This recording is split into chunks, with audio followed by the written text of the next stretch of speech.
Madam President, first I have 8 requests. Forgive me. I have 8 requests for committees to meet during today's session of the Senate. They have the approval of the majority and the minority leaders. Duly noted. Madam President, I also want to extend my congratulations to 4 individuals, 4 friends, both former colleagues and folks I have known for a long time, who have just been confirmed by the Senate of the United States, and their confirmations will be conveyed to the President, and they will begin their service. I wanted to briefly thank the members of this Senate for acting quickly and appropriately to confirm the nominations of Senator Flake to represent us in Turkey, of Senator Udall to represent us in New Zealand, of Vicki Kennedy to represent us as Ambassador to Austria, and of Mrs. Cindy McCain to represent us at the UN agencies at Rome. All 4 of these incredibly talented individuals are deserving of confirmation, and I am encouraged by this progress. I remain gravely concerned, however, at just how many nominees await action here.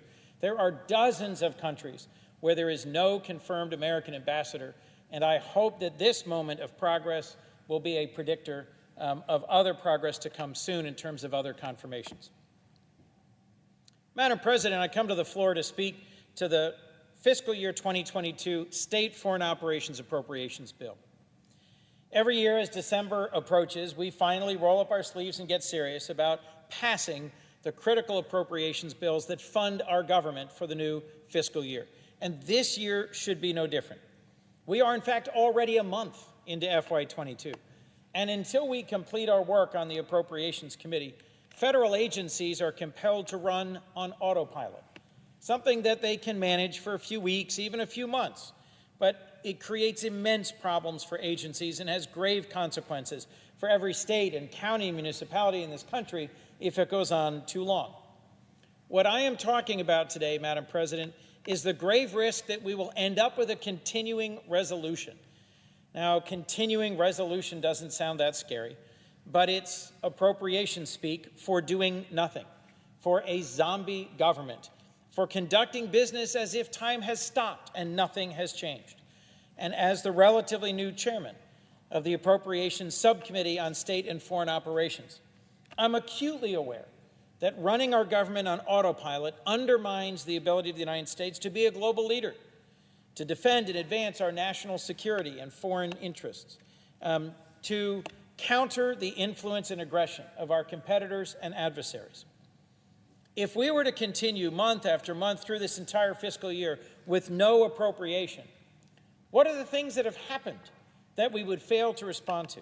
Well, tragically, in Ethiopia and in Afghanistan, there are humanitarian crises unfolding before our eyes where millions are at risk of starvation.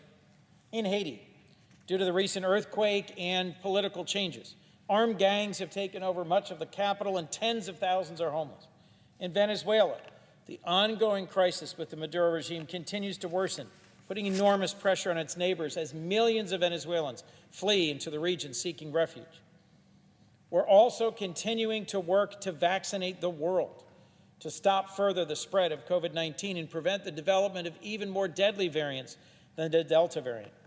Last year's State and Foreign Operations Bill included a small fraction of what is now widely recognized as being essential to prepare for the next outbreak of a deadly virus, which could be even more lethal than COVID-19 or Ebola and more transmissible. A continuing resolution would deny the U.S. government the resources included in this year's bill to lead the global pandemic response. Now, Mr. President, there having been a change in who is presiding, I will not attempt to go through the entire roughly 320 pages of this year's nearly $60 billion State and Foreign Operations Appropriations Bill. But I do want to talk about, at the top level, some of the most important provisions and some of the most significant ways in which it deals with ongoing challenges in our world. Last year's bill included almost nothing to help nations deal with the worst impacts of climate change, impacts that are occurring with greater frequency and intensity than previously predicted. Rising temperatures, severe droughts, food shortages, flooding, fires, and other extreme weather events are more and more common here in our own country and around the world. Last year's bill continued the counterproductive practice of failing to meet our assessed dues at the United Nations, adding another $200 million in our arrears that today are nearly $1 billion. If we continue this another year with a CR, who benefits the most from our delinquency, from our absence at the world stage and at all the different organs and entities within the United Nations? China. China has been methodically paying what it owes, expanding its influence, and has already surpassed us as the largest donor to several different UN agencies. If you think that doesn't matter, imagine a world in which China is the largest contributor, supporter, shareholder, influencer of United Nations organizations and has the largest number of employees and sets the rules and standards at the dozens of UN entities that are critical to global commerce, to global society, and to the rules-based international order. Last year, our SFOPS bill shortchanged U.S. public diplomacy and broadcasting, and we saw, as a result, an emboldened Russian government expel Radio Free Europe and all of its staff. Last year's bill did positive things. It rejected the Trump administration's proposed deep cuts to the State Department, to operations and personnel. But it did little to fill the yawning gap caused by a hiring freeze and steady attrition due to a loss of morale. Practically all of our embassies, our consulates, and USAID missions are today operating at below, and in some cases far below, their authorized staffing, their critically needed capacity. Over the last 4 years, I'll say that our reputation as a stalwart defender of democratic values and of human rights, a reputation earned over decades, was tarnished. Reaffirming those values and rebuilding our reputation requires more than brave speeches and good words. It requires investing in the staff and the personnel, the organizations and the programs that support human rights and that fight for democracy around the world. I know senators of both parties recognize the imperative of our maintaining our reputation as the world's leading democracy, of fully staffing our embassies, of strengthening our alliances, of countering growing Russian and Chinese influence, and of maintaining our world leadership role in public health by responding to the COVID-19 pandemic. But what also needs to be recognized is that none of this is possible if we simply continue funding these requirements at last year's level. The fiscal year 2022 State and Foreign Operations Bill was posted on the Appropriations Committee website Monday, and I am introducing it as a bill in total today. I urge our Republican colleagues to work with us to arrive at a top line for FY22 appropriations, to complete work on this and the other appropriations bills, and to avoid a year-long continuing resolution that is in no one's interest. This year's State and Foreign Operations bill was drafted with input from leaders in both parties, which has been our long-standing practice. Senator Graham of South Carolina, the former chairman and now ranking member, has been an invaluable partner. He and I have traveled to a number of countries together, and I value his ideas, his input, and his priorities, and those of his staff. Many of his ideas are reflected in the FY22 bill, as are requests of many senators of both parties. Every draft of this bill was shared and edited by both sides. Neither Senator Graham nor I got everything we wanted, nor should we expect to. There are things that his side opposes. There are things that my side wanted that are not included because of his objections, contrary to what some have suggested. This was not a partisan process. Does this bill differ from what the Republicans would have drafted if they were in the majority? Of course. But it is, in fact, a compromise, the result of disciplined and thorough negotiation between both parties. We did our best to incorporate the request of other senators regardless of party. And if we'd included every dollar that was asked of us, we would need a budget allocation 5 times the amount we were given to spend. That alone tells you a great deal about the strong bipartisan support for global leadership and engagement. The budget allocation our subcommittee was given is in fact $1.75 billion below President Biden's budget request. And that made us make even tougher budget choices than we initially imagined.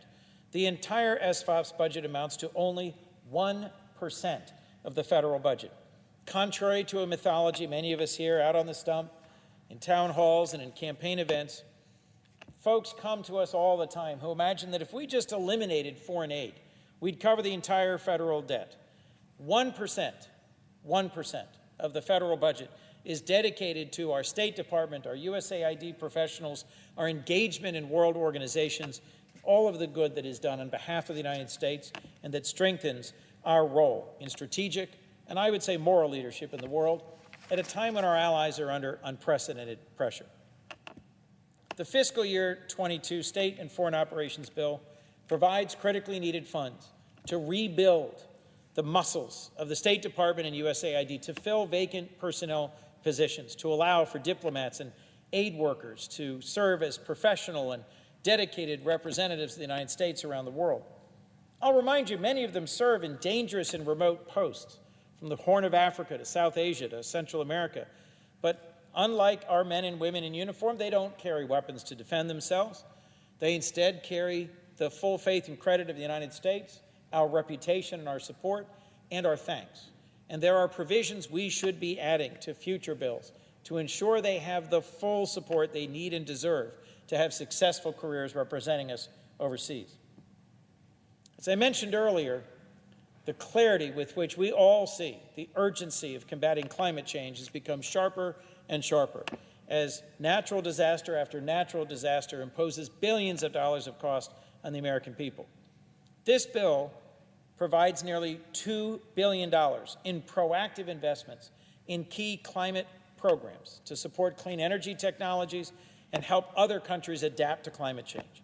This should be a priority for the Senate and the United States. There are parts of the world already experiencing temperatures that make life unbearable, where water scarcity is an existential threat, food insecurity is increasing, and there is a risk of widespread hunger. In coming years, projections are the number of migrants driven from their home countries by climate change will increase dramatically to tens of millions of people moving across the face of the world driven by climate change. It is not too late for us to act, but it nearly is. And this significant investment, meeting the President's budget request, in fact, in some areas exceeding it, is, I think, an important signal of our commitment to combat climate change. This bill also provides $1 billion to support global health security, an $800 million increase in the current level, recognizing the global pandemic in which we are currently struggling to provide vaccines and public health support for the rest of the world. It also provides support for a wide range of sustained and bipartisan long-term global health investments, combating malaria, polio, tuberculosis, for nutrition, water, and sanitation programs, and maintaining strong support for the PEPFAR program to combat HIV/AIDS, first initiated by President George Bush and sustained by his successor administrations. This bill also maintains critical support for vital allies and partners, for the nations of Israel and Jordan and other allies throughout the world. And it pays our commitments to international organizations like NATO and the IAEA. It provides funds to continue our leadership role as the world's largest contributor to the UN World Food Program, which won the Nobel Peace Prize last year for the critical life-saving difference they've made in feeding the world's most vulnerable people and in responding to the current global humanitarian crises. This bill includes a nearly $150 million increase for vital programs in Central America to address poverty, violence, and other root causes of migration, while also attempting to address the rampant corruption and impunity within the governments of the countries of Central America with which we look to partner. There's also a critical new investment here I want to point out briefly. The U.S. International Development Finance Corporation, something a number of us had a hand in crafting, will have an increased budget by more than $100 million to support private sector investment in development overseas with standards that are higher, that are more transparent in terms of labor, environment, and fiscal soundness and transparency. I think this is critical for us to combat rising Chinese influence through the Belt and Road Initiative, and for the United States to have a new tool to partner with our closest allies in development finance. This also provides $900 million to the Millennium Challenge Corporation, another initiative of the Bush administration sustained by its successors that has demonstrated that long-term compacts with clear standards and clear metrics can contribute meaningfully to development in the third world. The bill supports programs to protect and promote internet freedom, religious freedom, and freedom of expression, all of which are critical ways that we don't just talk about, but we show our values in the world. And it increases funding for programs to support free and fair elections, human rights, and democratic institutions. at a time when authoritarianism is gaining ground in nearly every region of the world. No country has the ability to match the United States when it comes to standing up to ruthless dictators, whether in Burma, in Russia, or Iran, and people everywhere are counting on us to do so. This bill also prioritizes funding for programs to combat transnational crime and corruption, and to hold accountable foreign officials who enrich themselves at the expense of their own people. And it provides funding to help countries, especially those hardest hit by the pandemic, to reform and strengthen struggling economies. And for the first time, it highlights the need for greater engagement through diplomacies and specific programs in the Arctic region, which is rapidly becoming an area of focus and strategic competition. Mr. President, whether it's investing in rebuilding the professional staff at the State Department and USAID, whether it's shoring up our alliances and our partnerships with key allies, or reasserting U.S. diplomatic leadership in international organizations, it is the funding and the authorities in this bill that will enable us to remain and to strengthen our role as a global leader. As President Biden leaves to go to the G20, to go to COP26, the Global Climate Summit in Glasgow, we should be sending a strong signal of support. We should be taking up and passing this bill. If we simply remain on autopilot, if we doom the agencies I've spoken about in my brief remarks today to a zombie year on autopilot, we will weaken our standing in the world. We will take a critical tool out of the toolkit of our president, who I believe many of us supported because of his ability to represent us well on the world stage and in recognition of the many crises that confront our world today. Appropriating funds for the federal government is among our most important responsibilities under Article 1 of our Constitution. It is not something to be casual or blasé or nonchalant about. It is something to take up, to seriously debate, and to act on. With just 6 weeks before the continuing resolution runs out, it is time for us to act on the State and Foreign Operations Bill and all the other fiscal 22 appropriations bills so we can avoid zombie government under a continuing resolution and demonstrate that the Senate of the United States can still legislate in the best interests of the American people. Thank you, Mr. President, and with that, I yield the floor.